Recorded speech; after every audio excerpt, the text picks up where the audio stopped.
En Sindroro Unios. En Kir Persis. 3, 2, 1, action!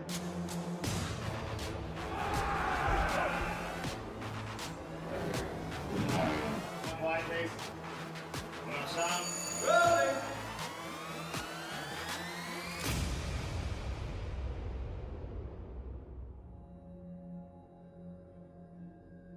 John's rebirth was a really big thing. I knew it was going to be a big thing for the audience. It was a big thing to shoot.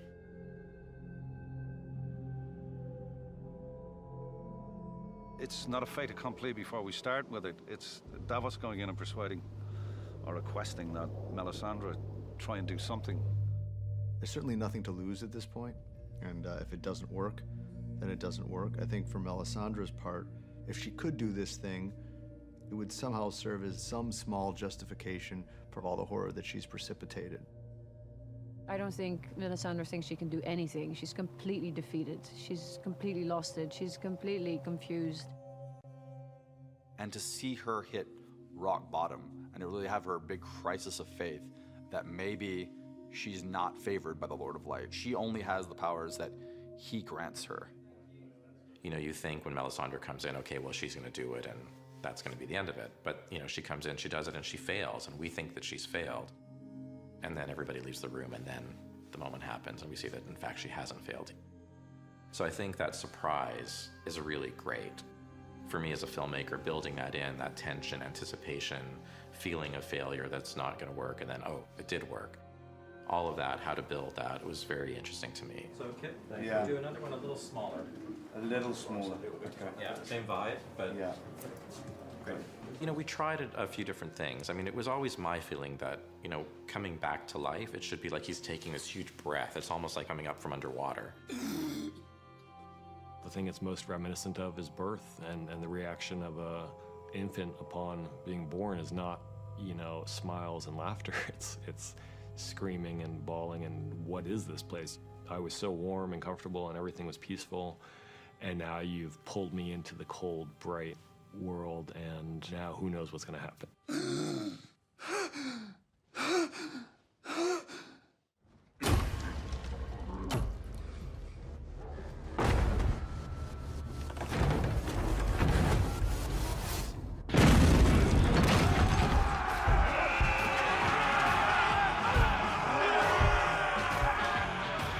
For a relatively short fight, the storming Castle Black, it took quite a few days to get it right. It's amazingly complex. Castle Black is always a challenging location, but a great one at the same time. Bang! Bang! Crash! Flames coming in! And it's partly because you're dealing with a lot of elements, you know, snow and extras, and in this case, 1-1. Once you come in, all the enemy above the cameras here and over here, okay? All right, here you go. Fortunately for us, shooting 1-1 is a really joyful experience because of the suit performer, Ian White, who plays 1-1. Action! We wanted a large performer because somebody who would be 14 feet tall would have more weight and mass to move around, and a person who's a normal size would have a very difficult time pulling that off. Ian, don't forget not to come this way and then go round into it. So working with someone who is 7'2", who with his makeup on goes up another few inches, and then is also an actor and is also a physical performer, puts us in a very good spot. Can we do that again? First, we get storyboards from the director, or he gives us a verbal direction. And then we go into previs, and we work out cameras and animations.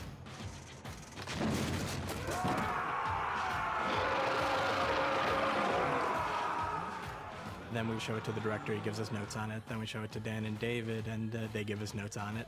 And then we have a good animatic version of that final shot. You know, obviously it looks like a video game, but we know what we're going for and how we want it to look at the end of the day.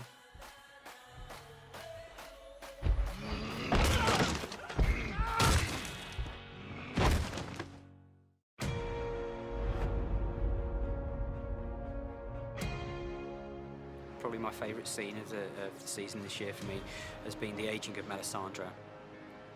It was really beautifully shot.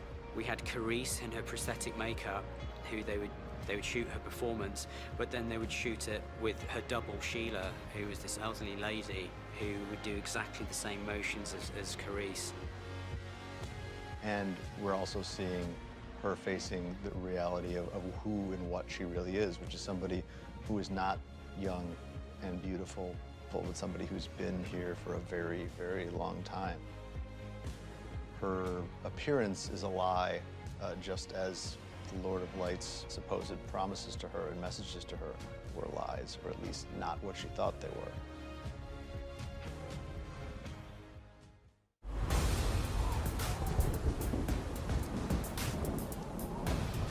Oh my God, that was a tough one. That was my last day of shooting, actually. And I think for Patrick and Pilu, the two actors, Balon and Euron, it was a tough one. Let me pass. You know, we were shooting outside in November in Belfast at night, all night long, in, you know, lashing rain on this set that's, I don't know, 15 feet off the ground and green screen. I heard you lost your mind during a storm on the Jade Sea. Every time I sent them out there for another take, I was like, oh. I am the storm, brother. Kind of sets its own scene because it's described as a rope bridge between two towers of pike. So you need one tower, another tower, a rope bridge joining. What we had to bring to it was an awful lot. The bridge had to be secured. It had to be safe enough to have actors working on there, to have people being thrown off there, for a camera crew to work in amongst it. It needed rain, it needed wind, it needed lights. There was a lot of equipment that needs to go around this thing.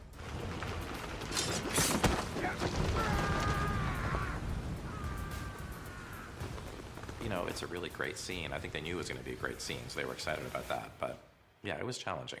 Camera, action.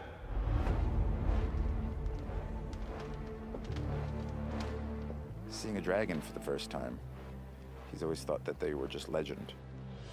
And he's always had an obsession. In this season, we get to explore that even more, because now he has proof. And now his curiosity is too great not to find out more and see him again firsthand. I'm friends with your mother.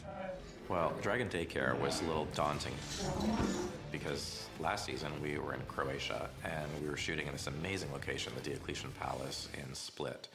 And it is this like huge vaulted room with pillars, and it's a stunning location and a fantastic place for the dragons to be held. And when I found out this year that I had an equally complex sequence, but we're not actually at the location, I thought, well, how is that even going to be possible? And then to the rescue comes Deb Riley, the production designer, and the VFX department, and then some good storyboarding and planning, and we made it work. And the sequence, I think, is fantastic. I really, really love it. I'm here to help. And amazingly, I don't think anyone would ever know that we weren't back in that location. Don't eat the help. So the area in Split, that had been well surveyed. So we had drawings of what was in Split. We had drawings of the stairs that we had to put in. So we had all the elements. We had a space here, and then again, working with visual effects, you know, how much do we build? I think we deemed that 15 foot was a good cutoff for us, and then visual effects were able to carry it on after that. I think it really helps the scene in a way because it forces you into more darkness. It's a mystery exactly what it is you're going to be facing, or the fact that it's really just a couple of pillars and maybe a wall or two, and the rest of it's entirely done with visual effects. It makes it easier to play up the darkness, which in turn, I think, really improves the scene on a tonal level. That one? Yeah. Oh, right. With something like this, there's very little improv when you're shooting. You know, you really, really design it and you plan it. The only thing that really is kind of like unplanned is the performance in a way. And so with Peter, it was really about really kind of talking through what this moment means for him, because, you know, we know that Tyrion's been fascinated by dragons his entire life. So there's a kind of magical quality for him. But that's mixed with a lot of other things. It's awe, it's fear, it's sympathy, it's nostalgia, it's a million things. But Peter is so great, and the scene is so beautiful. I mean, he's a kid in a candy store. It's terrifying. I mean, the fact that he can die at any moment, but it's too great of an opportunity for him to miss. When my father told me the lost dragon had died a century ago, I cried myself to sleep that night. They also have this kind of like almost human emotive quality, which I think comes as a surprise to him. And I think he's just amazed by this kind of awareness and knowingness and sensitivity that the dragons actually have. And then there's the added thing too in this particular scene, because the dragons are a little unwell.